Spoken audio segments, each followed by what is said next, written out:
Labvakar, augstgodātie skatītāji. Diezgan siltā vakarā mēs tiekamies vasarā raidījumā Vai nauda kokos, lai runātu par ekonomiku aktuālu ar diviem ekspertiem. Vjačeslavs Dombrovskis, Domnīcas Certus direktors. Labvakar, Vjačeslav. Labvakar. Un Gatis Kokins, Latelekom padomes priekšsēdētājs. Labvakar, Gati. Sveiki. Mums šodien ir viena tēma.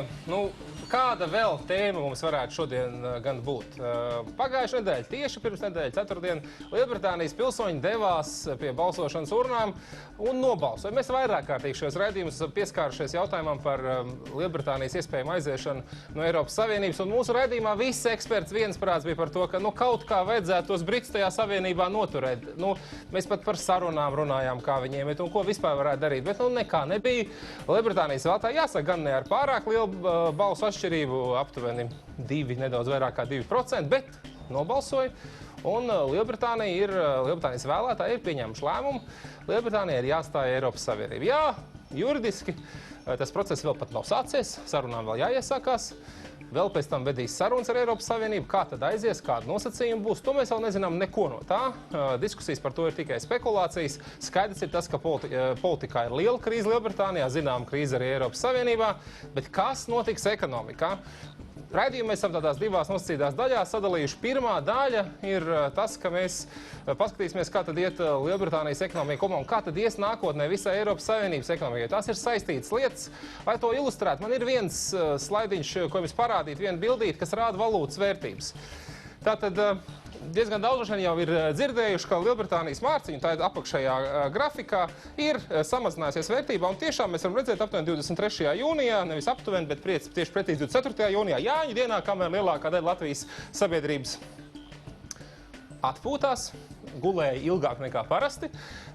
Tikmēr Lielbritānijas mārciņa strauji un mērķiecīgi pazaudēja savas vērtības, un kopš tā laika ir stāvējis diezgan stabili. Jāsaka, šodien ir nedaudz pakāpsies, šis ir vakardien sagatavots grafiks, ir nedaudz pakāpsies, bet jebkurā gadījumā zaudējums ir bijis, tā vidēji ņemot, aptuveni 7–8%, valūta ir savu vērtību pazaudējusi. Principā, ir skaidrs, ka tas galvenais efekts ir bijis tikai viens. Nekā citu nozīmīgu izmaiņu 24. jūnijā nenotika. Tā ir Lielbritānijas referenduma ietekme, tā ir finanšu tirgu vērtējums par to, kāda ietekme būs uz Lielbritānijas ekonomiku. Bet jāsaka, ka tas nav tikai attiecībā uz Lielbritāniju. Mēs varam redzēt līdzīgu sakarību arī eiro pret ASV dolāru. Šajā grafikā mēs varam redzēt, ka līdzīgi tajā pašā datumā, 24. jūnijā, arī eiro pazaudēja daļu savas vērtības.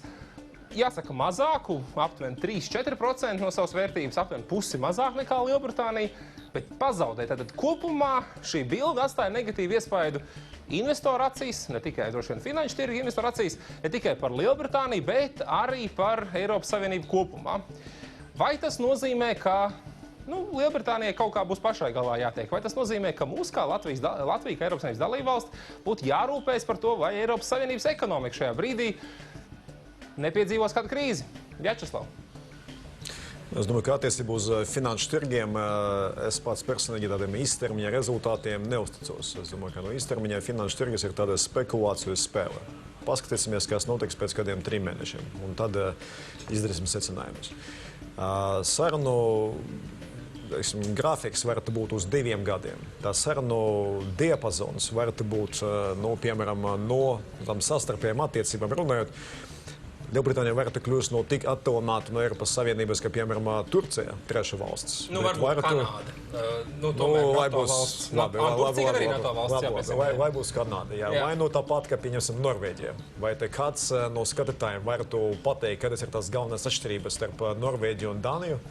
Norvēģija nav Eiropas Savienības dalībvalsts, Dānija ir. Bet iespējams pat tā pati brīva kustība, saslēgt visādus līgumus par cilvēku brīvu kustību, varbūt iestāties Schengena, cik es sapratu, nebūdams Eiropas Savienības dalībvalsts. Tāpēc tas diapazons ir tik plašs uz nākotnē, ka es domāju, ka ir par agri izdarīt jebkādus secinājumus par to, kas tas būs efekts uz Lielbritānijas ekonomiku. Vai tās īstermiņa svārstības pašas par sevi nerada kaut kādus riskus? Nu, investori kopumā uz Eiropu lūkojas diezgan tā šobrīd bažīgi. Nu, nav nekāds tur radikāls izaugsmas, liela spēka. Ja? Mēs redzam, ka arī investīcijas Eiropā kopumā nav neko spēcīgas. Vai tas nav kaut kāds papildus efekts, kas tikai spēlēs, lai tā situācija paildzinātos? Man ir divas lietas, ko teikt. Pirmā, es domāju, ka būtu diezgan dīvaini sagaidīt kaut ko citu, ņemot vērā to, ka pirms referenduma faktiski visi eksperti kā viens apgalvoja, ka izstāšanās rezultātā tā būs katastrofa, un Lielbritānija tūlīt jau gandrīz nogrims, tā teikt, okeāna. Ja? Tāpēc būtu dīvaini gaidīt kaut ko citu. Tāpēc, kā es saku, īstermiņā finanšu tirgus tā ir tīri spekulācija. Bet vidējais termiņš, kāds finanšu tirgus, es domāju, ka 3 mēnešu laika mēs jau kaut ko redzēsim, tad jau izdarīsim secinājumus. Otrais par tiem pašiem ekspertiem, ko es gribu teikt, pēdējā laikā arī tā diezgan interesanti attiecība, varbūt mēs nerunājam tik daudz par ekonomikas ekspertiem, gan tie krīze arī nogulēja pa lielam. Daži nenogulēja, bija daži, kas ieteica. Bet salīdzinot ar lielo masu, tie daži ir daudz mazāk nekā 1%, un tā 100 daļa vai kaut kas tāds. Bet mēs runājam par politikas ekspertiem. Vismaz visi tie, kuriem es biju konsultējies, neprognozēja ne Trumpu, ne Brexitu. Vismaz ne Trumpa nomināciju, ne Brexitu kā tādu. Tāpēc ir labs jautājums, vai eksperti kopumā, kas saka angļu valoda, get it right. Māk pielietot savu profesiju latviešu valodā, lai lietot valsts valodu. Gati, kāds ir tavs vērtējums? Vai mēs redzam Eiropā lielu krīzi priekšā, vai mēs, būs viss labi? Tiksim galā. Es domāju, šis notikums ir triggerējis tādu sarosīšanos. Izraisīs, es atkal ieviesīšu latviešu valodu šajā mūsu sarunā. Izraisīs šādu sarosīšanos, ir acīm redzami, ka tā sabiedrība Britānijā ir bijusi attiecībās pret izstāšanos tādās klasteros. Un mēs redzam, ka ir bijis kaut kāds Skotijas klasters, kas bijis pietiekoši eirocentrisks.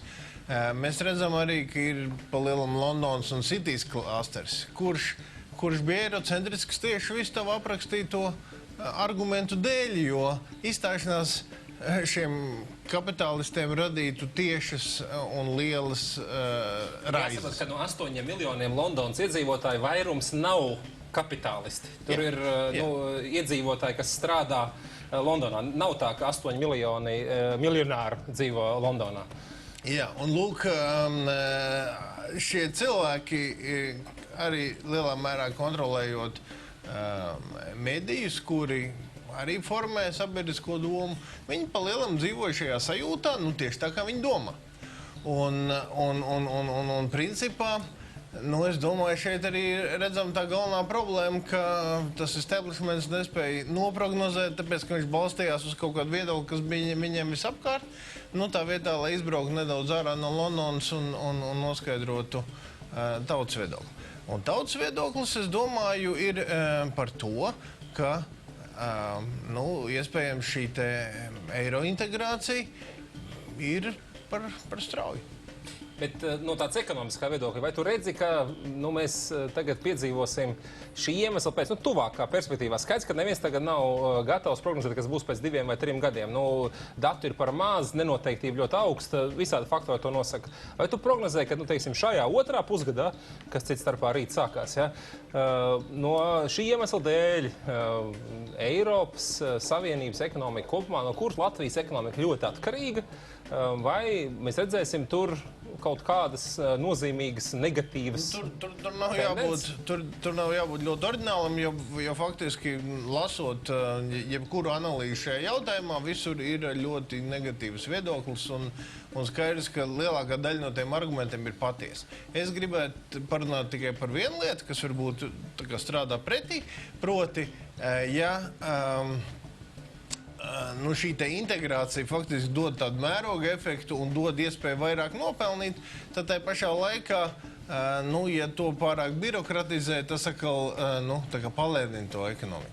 Un faktiski šī atrašanās varbūt ārpus liela un birokrātiska mehānisma dos arī kaut kāds pozitīvs efekts, kā rezultātā Britānijas koprodukts varētu neciest tik ļoti, kā varbūt pesimistiski analītiķi to prognozē.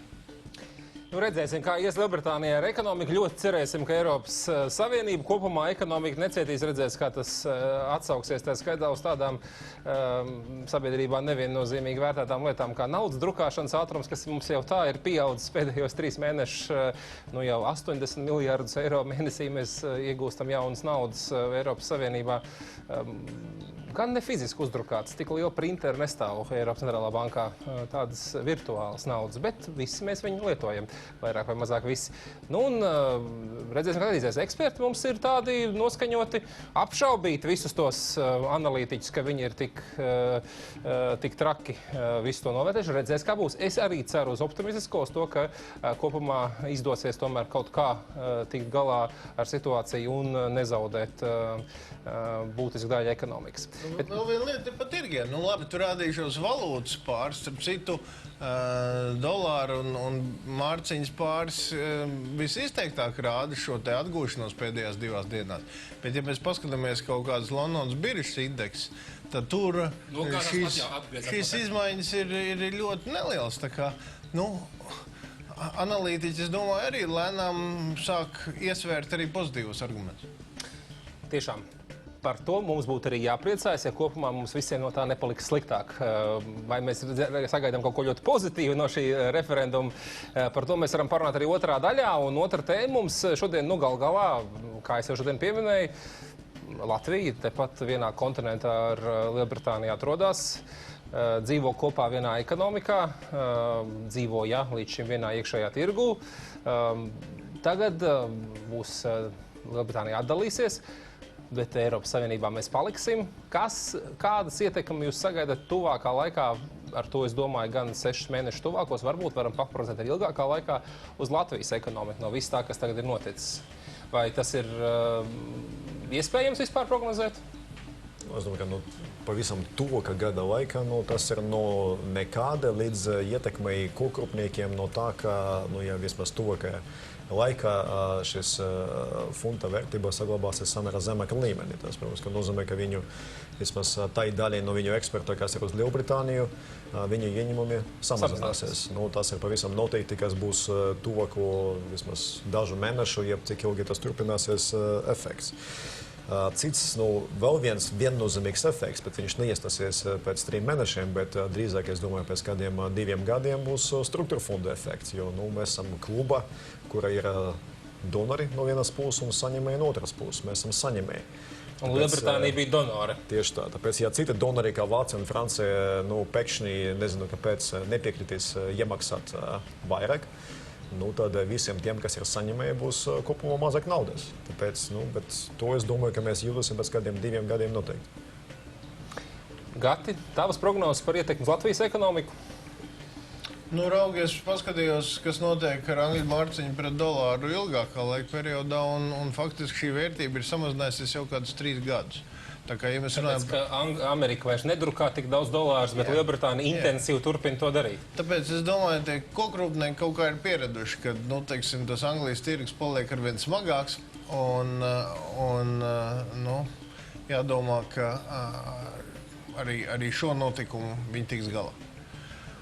Kas attiecas uz struktūra fondiem, jādomā, ka Eiropai atradīsies līdzekļi šīm austrumvalstīm, jo principā mēs redzam šo Višegradas 4, kas ir Čehija, Slovākija, Ungārija un Polija, kuri arī demonstrē zināmu skepticismu, kuri arī Šīs 4 valstis, starp citu, kopā saņem 70% kohēzijas finansējumu. Kur viņam izstāsies? Es nedomāju, ka kāda no šīm valstīm ir gatava izstāties, iet prom no naudas. Bet kamēr Briselē tikās tur dibinātāja sešinieks, tikmēr Višegrada arī tikās savā starpā un noformulēja savu viedokli. Un viņiem ir ļoti konkrēti viedokļi gan drošības jautājumos, gan migrācijas jautājumos, gan ekonomikas jautājumos, un faktiski viņi saka to, ka mēs gribam vairāk konfederatīvu nekā federatīva valsts. Un principā, lai menedžētu arī šo valstu grupu, nemaz nerunājot par Baltijas un Ziemeļu valstīm, es domāju, ka Briselē vajadzēs pārdomāt savu politiku. Un es īstenībā domāju, ka Latvija tādā nozīmē būs ieguvēja, būs labāka Eiropas Savienība, būs faktiski... Bet ne jau tā kā pusgadā, tas pusgadu laikā diezgan vai notiks, ka mēs tā radikāli mainīsies Eiropas Savienība.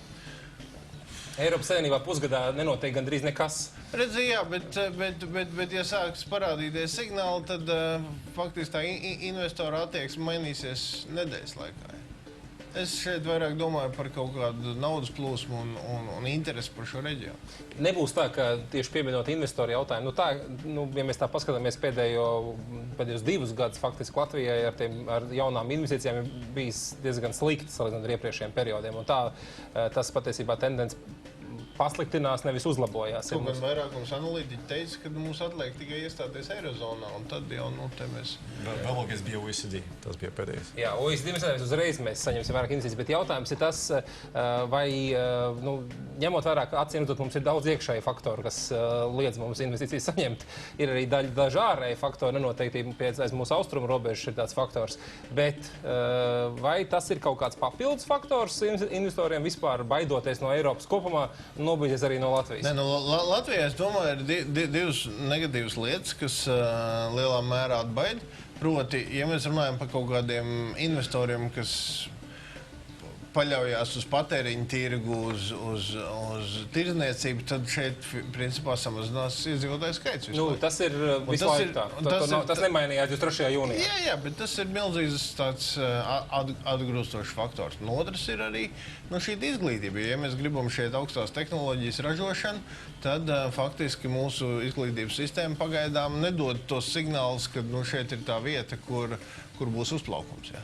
Īsumā tu pat kā pateici, ka divos atbildēs uz maniem jautājumiem. Vienā daļā tu pateici, ka Eiropas Savienībai būtu jāseko Višegradas padomam un jāveido konfederatīva Eiropa ar mazāku migrāciju un mazāku droši vien darba spēku plūsmu. Kas atrisinās pirmo jautājumu? Un otrā daļā tu pateici, Latvijai ir jāatrisina savas problēmas, no kurai vienai objektīvs iedzīvotāju skaita kritumam, objektīvs un ātrs risinājums ir tikai migrācija. Nē, tātad tieši tas, ko tu pateici, ja būs šīs konfederatīvais risinājums, visdrīzāk šīs migrācijas plūsmas samazināsies. Un Anglija kā vieta, kur var strādāt valodā, kurā tu esi mācījies skolā, kā opcija sāks izbeigties. Tas ir faktors, zinot daudz cilvēku strādā Anglijā, viņu angļu valodas prasmes nemaz nav tik izteikti lielas. Viņi vienkārši strādā tādu darbu, kur valodas iemaņām nav izšķiroša nozīme. Un viņi ir spējīgi to darbu tur veikt un saņemt relatīvi lielu algu. Pret Latvijas salīdzinot relatīvi lielu. Vjačeslav, tu esi arī rakstījis šonadēļ rakstu par to, ka ir tomēr katram mākonim arī sudraba maliņa, un lai kā mēs uz to Brexit skatītos, Latvija ir kaut kādas iespējas no šī pasākuma. Tu tiešām redzi iespējas, vai tās ir tāds teorētiski apsvērts? Izstāstot gan ideju, gan, protams, cik laba tā ideja ir. Esmu tādā ķīniešiem tam hieroglifam, kurš stāv par krīzi, sastāv no valdījuma hieroglifam, kur viens ir risks, jeb kāda bīstamība, bet otrs ir iespēja. Tāpēc, jā, es katra krīze, es varbūt nevienmēr varu saskatīt, bet cenšos saskatīt arī pozitīvas puses. Jā. Un šeit, varbūt es sākotnēji runājot par investīcijām, jā, tiek izskanējuši, teiksim, dažādi viedokļi, kāpēc, vai tas ir izglītība, maksātnespējas administratori, vēl kaut kas tāds.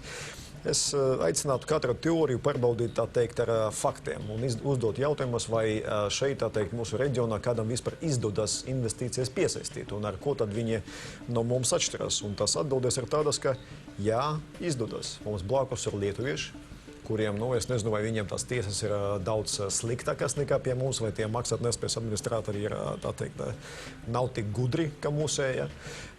Bet pēdējo gadu laiku viņiem ir izdevies piesaistīt, piemēram, tajā paša finanšu sektora. Mēs pat nerunājam ne par kādiem Brexitiem. Tādus nozīmīgus spēlētājus kā Barclays Bank un Western Union un arī Danske IT centrs. Mēs runājam par tūkstošiem darba vietām, labi apmaksātiem. Un iedzīvotāju skaits viņiem samazinās, tāpat, ka mums, jā, pat vairāk nekā pie mums. Jā. Tātad, kā viņi to izdarīja? Viņi to izdarīja ar proaktīvu politiku, kas nozīmē proaktīvu. Viņi nevis sēdēja un gaidīja, kā pie mums, kamēr tie investori sadarbojas par mūsu to brīnišķīgu, tā teikt, zaļu valsti, izglītotu darba spēku, no labu tiesisku vidu un tā tālāk. Viņi gāja pie viņiem ar konkrētiem priekšlikumiem. Tad publiski to neviens nesaka, bet, tā teikt, avoti, kuri ir tuvu pie pirmsavotiem, stāsta, ka tie bija, tā teikt, piedāvātas nodokļu atlaidēs un visādas koncesijas vairāku miljonu eiro apmēra. Konkrēti barklājiem. Savukārt pie mums, kad runa iet par kaut tādu, tad pieceļās finanšu ministri un saka, ka ne, par šo mums vajag uzrakstīt vēstuli Eiropas komisijai, painteresēties, ko viņi par šo domā, ja mēs kaut tādu piedāvājam investoriem. Tāds paiet pusgads, Eiropas komisija atbild, ka labāk nevajag, un ar to viss arī beidzas. Ja? Vēl viens piemērs, nevajag meklēt tālu, šis varbūt dažiem cilvēkiem nav, tā teikt, politiski korekts. Tad mums ir viena pilsēta, kurai tīri ļoti labi pēdējo vairāku gadu laikā izdodas ar ārvalstu investīciju piesaisti. Arī ar to pašu izglītību, ar tam pašam tiesam, kritušu iedzīvotāju skaitu un tā tālāk. Tas ir Ventspils. Lemberga kungs var pateikt vai nepateikt, bet tas ir fakts, ka Ventspils konsekventi piesaista ārvalstu investīcijas vairākas jomas. Rūpniecība, viņš to dara ar tādu pašu modeli kā lietuvieši.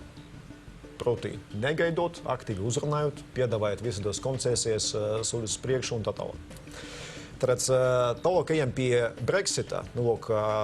Paskatīsimies uz Lielbritāniju. Ja. Lielbritānija ir starptautiskais finanšu centrs, kas nozīmē, ka šajā valstī strādā vairākas starptautiskas finanšu kompānijas, kuras nesaskata tikai Lielbritāniju par savu, tā teikt, mērķa tirgu. Viņi redz Lielbritāniju kā tādu placdarmu, bet viņa galvenais mērķis ir kopējais Eiropas tirgus. Ar to, ka iespējams, ka tagad, kad Lielbritānija nav skaidrs, teiksim, kādu vietu tā ieņems iepratī Eiropas Savienībai, tās kompānijas varētu apsvērt iespēju pārcelt vismaz daļu no savām operācijām uz kādām citām valstīm Eiropā. Teiksim, tiek runas par Frankfurti, Madrīdi, Berlīni, Dublinu, Parīzi un tā tālāk. Šeit mēs iespējams varētu pretendēt uz kādam konkrētam nišam, kuras mums ir salīdzinošas priekšrocības. Varbūt fintech. Šeit Gati mēs domājam, ka ir diezgan daudz ko pastāstīt pašam, jo ir pieredze šī jomā. Cita joma ir tā saucamais compliance atbilstība, ja? Jo mums, tā teikt, ar visiem mūsu austrumu kaimiņiem attiecību uz noritinu tiriem, tā uzraudzība ir bijusi tik ievērojama. Pēdējā pusgadā gan jāatzīst. Pēdējā pusgada laika. Tad es domāju, ka mēs esam kaut kādu pieredzi šeit arī esam uzkrājuši. Un šeit, kas jādara, es gribu pieminēt tādu piemēru. Jau pēdējās dienas, pirms dažām dienām parādījās tāda vēstule no Lietuvas Eiropas parlamenta dalībnieka. Tas ir lietuviešu uzvārdiem, man ir kaut kā slikti, neatceros. Antanas Goga, viņi sauc. Antanas Goga, ja? Kurš vēstule bija adresēta HSBC bankas vadītājiem ar aicinājumu un pamatojumu, kāpēc viņiem vajadzētu pārcelt savas operācijas no Londona uz Lietuvu. Ja? Šeit es domāju, ka varētu piebilst, ka tāds ļoti autoritatīvs portāls Politico, kad nesen uztaisīja reitingu par 40 visietekmīgākajiem Eiropas parlamenta deputātiem, tad vienīgais deputāts no Baltijas valstīm, kurš tajā tika iekļauts, bija tas pats Antanas. Es domāju, ka var saprast, kāpēc. Es jau neuzdošu retorisku jautājumu, ko dara mūsu Eiropas parlamentārieši šajā laikā, vai Rīgas amatpersonas. Bet tas ir tas ceļš, kas jāiet. Negaidot, kamēr Lielbritānija izšķirsies vai no to, vai no to. Jāsaprot, kas ir mūsu potenciāli klienti, kādas ir viņu vajadzības, kas ir mūsu konkurenti, kādas ir mūsu salīdzinošas priekšrocības, vai mēs varam tuvākajā laikā kaut kā piestrādāt. Un runājot par piestrādāšanu, piemēram, tāpat Lietuvā. Tikai vakardien, šķiet, pieņema lēmumu par to, ka viņi ieviesīs sociālā nodokļa griestus, kas viņus padarīs automātiski par vairāk pievilcīgākiem salīdzinot ar mums, jo mums ir solidaritātes nodoklis. Tas nozīmē, ka tiem pašiem potenciāliem šo finanšu sektora darbiniekiem, ko mēs runājam tagad par to, kā piesaistīt, lietuvieši viņam būs zemāks nodokļu sloks nekā pie mums. Man Gati nav tev daudz laika, ko dot, jo mums vēl jāpastāst mūsu maciņā, bet pavisam īsi. Jāraksta vēstultam HSBC prezidentam, premjeram, jādodas vizītē ātri uz Londonu, slepeni, tikties ar to, netikties ar Cameronu, bet visiem pārējiem. Tur vēl ir Standard Chartered un vēl virkne dažas interesantu banku. Vajag rakstīt? Bet kopā ar maisdarbu, jo es domāju, ka, ja mēs runājam par regulātoriem un uzraugiem, tad šeit mēs esam sliktā situācijā. Un gan FKTK gadījumā, gan valsts ieņēmuma dienesta gadījumā faktiski ir jāmaina šī te darbības modelis no tāda klāja represīva uz faktiski biznesa veicināšanu. Paskatīsimies, kā iet ar mūsu maciņu, jo mēs galā katru nedēļu pastamies. 12. janvārī mēs iegādājāmies 5 aktīvus, katru par 1000 eiro. Kaut kas ir pamainījies arī šonedēļ, un uz to mēs arī raidījumu beigsim. Nav jāsaka diezgan daudz to izmaiņu. Jāsaka, domā no biržas viedokļa diezgan loģiski. Mums ir viss iepriekš minēto iemeslu dēļ. Pa nedēļu mums ir pakāpusies zelta cena. Mēs pelnām pagaidām galvenokārt zelta dēļ. Nedaudz dolāra dēļ pret eiro ir pakāpies Alibaba.com, bet visas pārējās akcijas, tā skaitā mūsu pašu Latvijas Olēnfarma akcijas, ir samazinājušās vērtībā, ir nokļuvušas sarkanajā zonā līdz ar Apple. Turpināsim sekot līdzi mūsu maciņam, turpināsim tikties atkal pēc nedēļas. Paldies ekspertiem, ka bijāt šovakar šeit ar mums kopā, un tiekamies atkal nākamnedēļ. Visu labu!